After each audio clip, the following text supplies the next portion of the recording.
hotel in Australia for the Iron Maiden Melbourne meetup. So why do you have these pre-show events? Just to get together, have fun, have some drinks, and just enjoy the atmosphere. Because we're all pumped for Maiden, we're all pumped. We are seriously pumped. David from Melbourne, mate, a real fucking Maiden fan. It's not so much about identity or whatever social culture you think you fit into. You can see all these different types of people that come along to gigs and worship upon the altar that is Iron Maiden. They have this ability to really hit your heart, and either that or it just makes you fucking want to headbang and go fucking wild. How long have you been Maiden fans? Since I was fucking born, man! Fucking day, 666! It's been 15 years since we played Australia. I mean, everywhere we go, the fans are just so keen to have us back. You know, some people never see this, some people saw us, you know, on earlier tours, but absolutely incredible everywhere. It's all bigger than ever. I mean, our heyday was the mid-80s, which is what this tour is all about. You know, we're 24, 25 years older, but to get up on stage, and I look out, and I see the kids, and they haven't aged. You know, and it's really weird. I go, God, blimey, look, they're all the same kids that were out at the front of the stage 20-odd years ago. So what I'm trying to understand is why is it that Maiden appeals to mum and dad and all the kids? Because they're good. They're fucking awesome, man. Like, come on. I believe Iron Maiden are playing here tonight. Giddy the fuck up. Steve's probably been flat out in bed.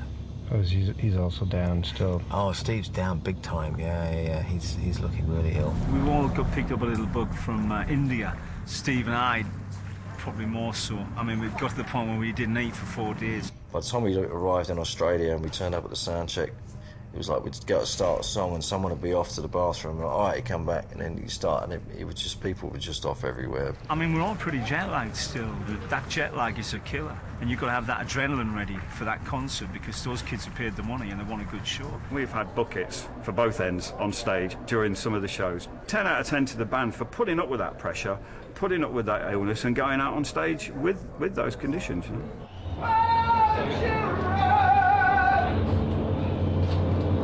There's always a shit house that you can sing in somewhere.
I think it's a bit better. Adrian was like, yeah, it's a bit better. It's a bit better is better than worse.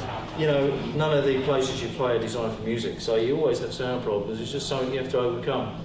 You have to just be prepared for the worst, you know, and if it sounds great, all the better, but you can't let it throw you off. You know, people that come pay to see you, They don't give a shit if you know, if it doesn't sound good on stage or anything. They want to have a good time, and that's what you got to try and put across. Adrian has always been the stickler for getting the tones right that he wants. He's very meticulous. He's like that in his playing. When you listen to his guitar solos, they're very meticulous, very precise. Adrian's guitar playing is the stitching, it's the texture, the fabric that covers all the structures. Nothing Adrian does is aggressive, like everything lopes. He picks notes out of the air like that. And how he does it, no one knows, only Adrian, because nobody else can do it. I'm trying to be all serious, I'll probably look...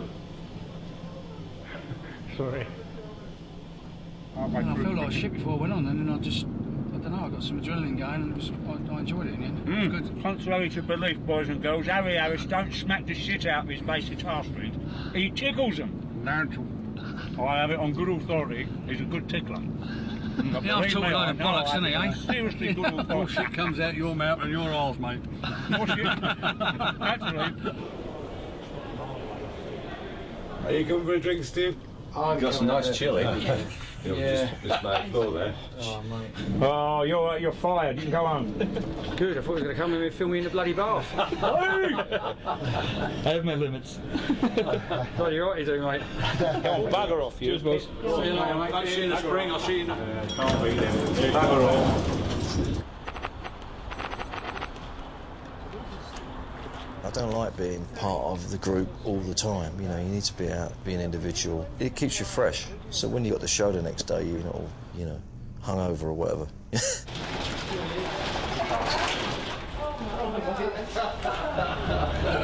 How are you, mate? Oh, I reckon I've known the guys for 25 years. Their first tour here in Australia, Number of the Beast, and we went and met the guys and played tennis with them, and we've been well, friends ever since, really. This is not easy. Fight. So, is Adrian a worthy opponent there, Pat? He's a much better tennis player than I am guitarist. Not only did we get a chance to play with Pat Cash, we had also Wayne Arthurs. I think he had the fastest serve record for a while. I had the audacity to try and return one of his serves. I was put firmly in my place, and you know. That's in the movie.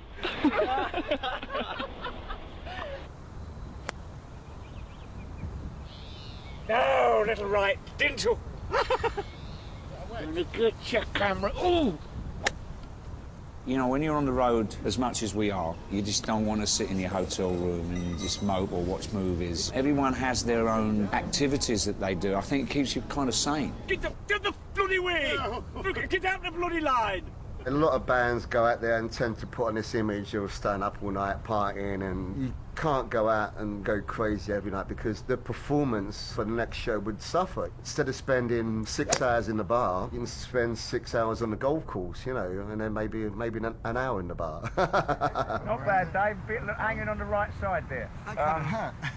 Davey is the backbone of the band. You can have a chat about things and he won't say anything, and then he comes out with these amazing words of wisdom. Dave is the wise counsel. Doesn't say much. Day-to-day problems, not bothered. Major crises, somebody will ask Dave what he thinks. Well, I think this, and it's like, whoo! Oh, then we should have got that out of him 2 hours ago, you know. And it's good night from him. And it's good night from him. And it's adios, amigos. Toodaloo. Bye-bye, boys and girls. All aboard the skyline.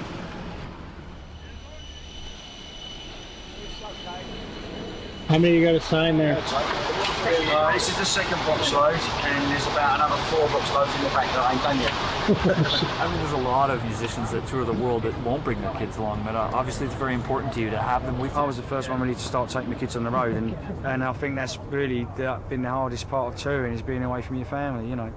They've always enjoyed being on the road, and they still talk about, you know, oh, Dad, can we go back and go on the bus again? Yeah, we used to have our own bus. We were like separate from all the mayhem. When we were younger. I used to like sleeping on the tour bus actually rather than being in the hotels. How would you describe your dad to other people? Quiet. Really quiet. Yeah. Shy. Keeps himself to himself. It's quite private. I think he's kept us really grounded because we could have just been a nightmare. So is this the last tour you're going to do? Yes. Are you sure about that? Positive. And what do you plan to do with your time off? Grow vegetables. I'll miss two things, abusing people and the sense of humour on the road. In the event of a landing on water, remove the jacket from its container, pull it over your head, pass the tapes around your waist and tie them securely in a double knot on the left-hand side. Signal knot.